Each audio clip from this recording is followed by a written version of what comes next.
It's interesting in this year's CFO Finance Priority Survey that we found a lot of the trends from the prior year continuing, particularly in that most of the issues facing CFOs that were of greatest concern to them were not accounting issues. They were operational.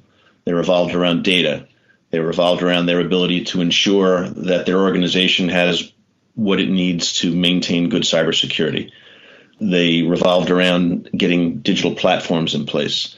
Interestingly, we conducted this survey in the midst of what was the height of a wave of the pandemic, with most, if not all, finance organizations operating remotely. And so you can imagine that the CFOs and chief accounting officers and controllers who were answering our questions were doing so in a dynamic environment where they were stress testing and field testing some of their plans and finding out what worked and what didn't.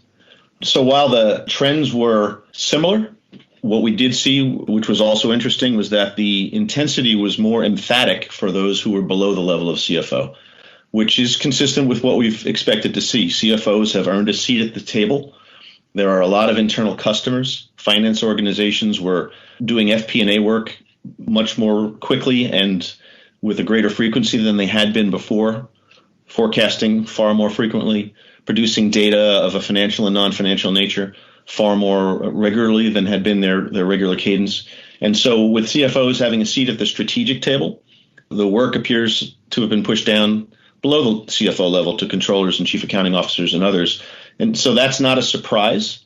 It is wholly consistent with what you would expect from the dynamic that we saw developing pre-pandemic as CFOs were moving toward that strategic seat, partially because their approach was successful, but also because when CFOs have earned that right, it was an and statement, not an or statement. So they did not leave behind any of their other responsibilities. And by adding responsibilities to the CFO title, to the CFO job description, and not relieving the finance organization of any of its other responsibilities, work realignment and responsibility shifts occurred.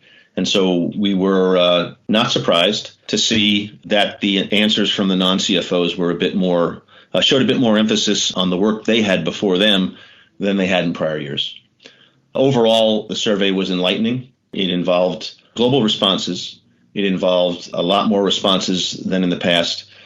And we think it's a good sample of what the CFO community is thinking and, because of current events, doing right now and how they're approaching their strategic planning for the future.